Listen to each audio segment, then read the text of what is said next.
गुरुजी की सभी प्यारी संगत को जय गुरुजी।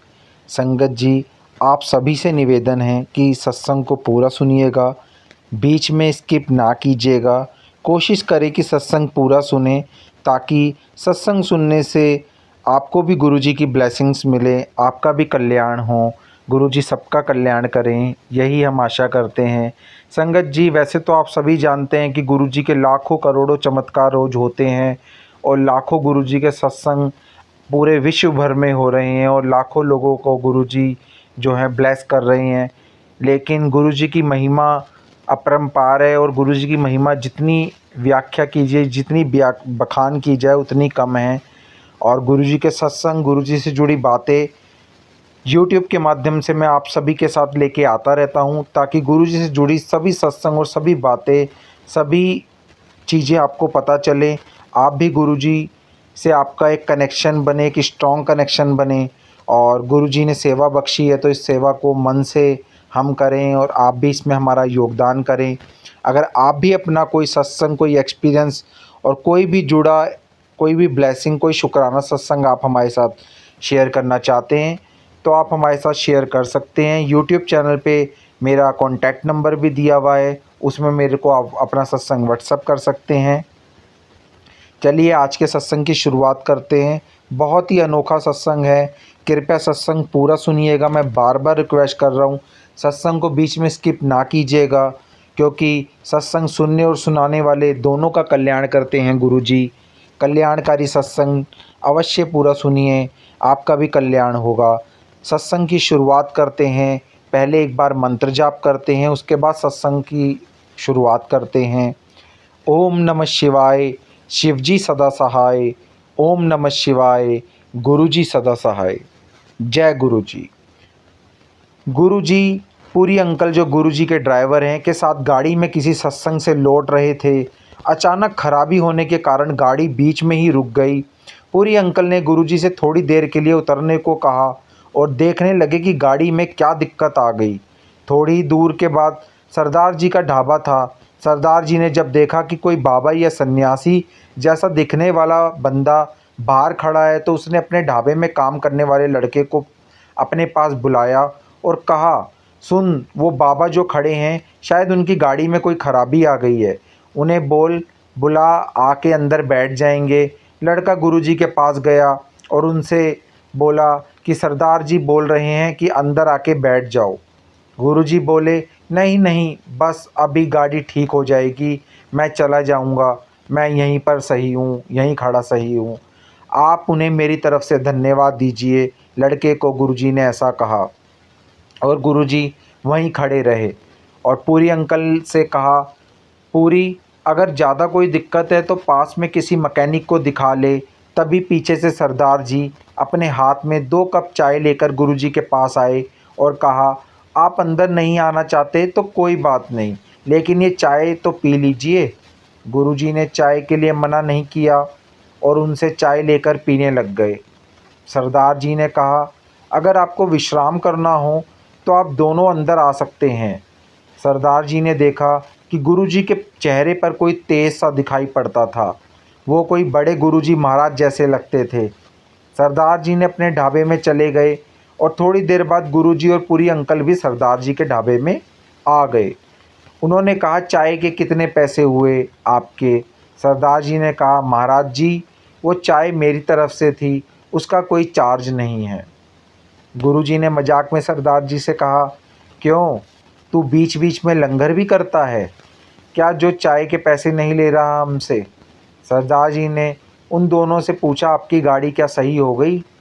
पूरी अंकल ने कहा, मैकेनिक सही कर रहा है और वो कर रहा है, 1 घंटा लग जाएगा, इसलिए आपके यहाँ बैठने चले आ गए। सरदार जी ने दोनों को अंदर जाकर आराम करने को कहा। पूरी अंकल सरदार जी के पास आए और बोले, आपने गुरुजी को चाय पिलाकर अपना भाग्य अच्छा कर लिया। सरदार जी गुरुजी को नहीं जानते थे, उनके बारे में, गुरुजी के बारे में सरदार जी ने कभी सुना भी नहीं था। सरदार जी ने कहा, इनमें कोई शक्ति वगैरह है क्या?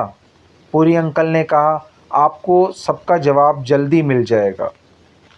आप किस्मत वाले हो कि गुरुजी आपके ढाबे में खुद चलकर विश्राम करने आए। उधर से गुरुजी ने आवाज़ लगाई, सुखबीर से ही सारी बात करेगा या कुछ खाने का भी ऑर्डर करेगा?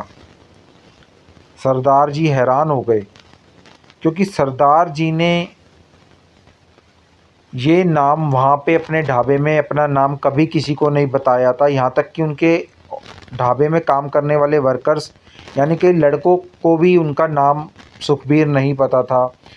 सरदार जी को वहाँ पे सुखी कह के लोग सब बुलाते थे, सुखी के नाम से जानते थे, पर सुखबीर नाम किसी को नहीं पता था, जो केवल उन्होंने गुरुजी के मुख से सुना और सुनकर वो हैरान हो गए। सरदार जी ने गुरुजी से पूछा, महाराज आप मेरा नाम कैसे जानते हैं? गुरुजी ने मुस्कुराते हुए कहा, मैंने तो बस ऐसे ही कोई भी नाम ले दिया, मुझे नहीं पता था कि ये आपका असली नाम है।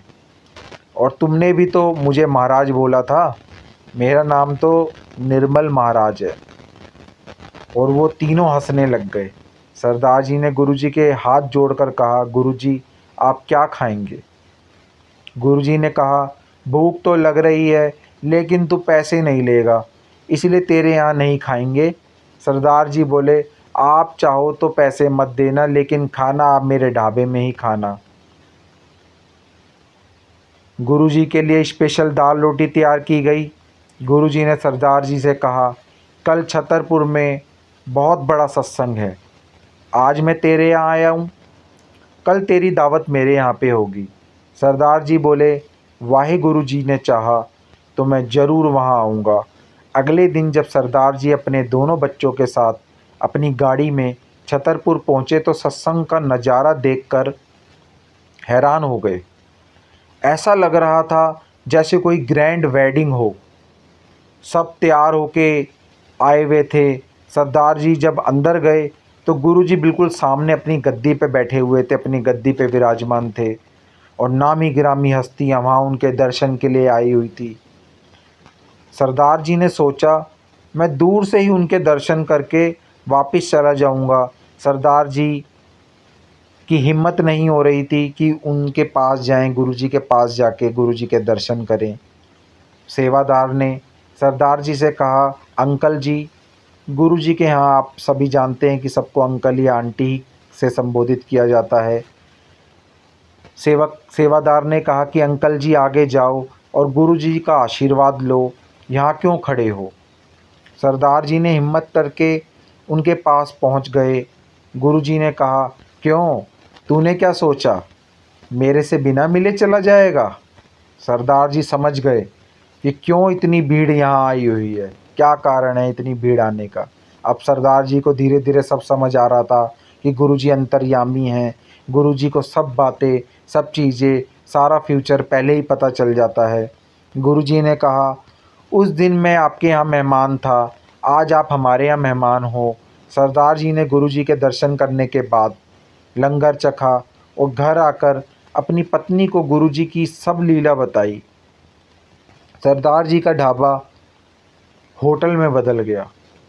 छोटा बेटा, जिसको 2 साल से फ्रेश होते समय ब्लड आ रहा था, उस दिन से उसको कभी ऐसी कोई दिक्कत नहीं हुई। सरदार जी और उनके परिवार ने वाहेगुरु का शुक्राना करा। वाहेगुरु सच कहते हैं, आपके रूप अनेक हैं। वाहेगुरु वाहेगुरु वाहेगुरु। जय गुरु जी, जय गुरु जी, जय गुरु जी। शुक्राना गुरु जी, शुक्राना गुरु जी, शुक्राना गुरु जी। वाहेगुरु जी, वाहेगुरु जी, वाहेगुरु जी। संगत जी, आप सभी के साथ मैंने अभी जो सत्संग शेयर किया गुरुजी का, ऐसे लाखों करोड़ों चमत्कार गुरुजी रोज़ संगत के साथ करते हैं। गुरुजी जब अपने फिज़िकल फॉर्म में थे, जब गुरुजी ने चोला नहीं त्यागा था, ये घटना उस समय की है, ये सत्संग उस समय का है। ऐसे ही काफ़ी सारे सत्संग गुरुजी से जुड़े हैं जो आप सभी को यूट्यूब चैनल पे मिल जाएंगे। और संगत जी, हमेशा गुरुजी का शुक्राना कीजिए, हमेशा गुरुजी से सर्बद्दे भले की अरदास कीजिए, हमेशा गुरुजी से अपना डायरेक्ट कनेक्शन बनाइए। गुरुजी हमेशा हर पल आपके साथ हैं, कण कण में गुरुजी विराजमान हैं। हमेशा आपको ब्लेस करेंगे। गुरुजी फ्यूचर, पास्ट, प्रेजेंट सब जानते हैं। उन्हें पता है उनको कब किस संगत को ब्लेस करना है, कब किस संगत को ज़्यादा ज़रूरत है गुरुजी की। अपने आप ही गुरुजी बाँह फड़ लेते हैं, अपने आप ही गुरुजी बेड़ा पार कर देते हैं। मन में इफ एंड बट ना आने दीजिए, लेकिन किंतु परंतु कभी ना कीजिए। गुरुजी से डायरेक्ट कनेक्शन बनाइए, टेलीपैथी के माध्यम से गुरुजी से जुड़िए, एकांत में रह के गुरुजी से वार्तालाप कीजिए। अपने सारे दुख कष्टों के बारे में गुरुजी सब जानते हैं, लेकिन फिर भी अपने मुख से बताइए। हमेशा अपने मुख से मंत्रोच्चारण कीजिए, पॉजिटिव रहिए, अपना ध्यान रखिए। बस इतना ही में ही हम यहाँ पे सत्संग की समाप्ति करते हैं। मैं अपनी वाणी को यहीं पे विराम देना चाहूँगा। एक बारी सभी संगत मंत्र जाप करेगी साथ में मेरे, फिर उसके बाद हम अपने सत्संग को यहीं पे विराम देंगे। ओम नमः शिवाय। शिवजी सदा सहाय। ओम नमः शिवाय। गुरुजी सदा सहाय। जय गुरुजी, शुक्राना गुरुजी, अनंतम अनंतम शुक्राना गुरुजी। जय गुरुजी।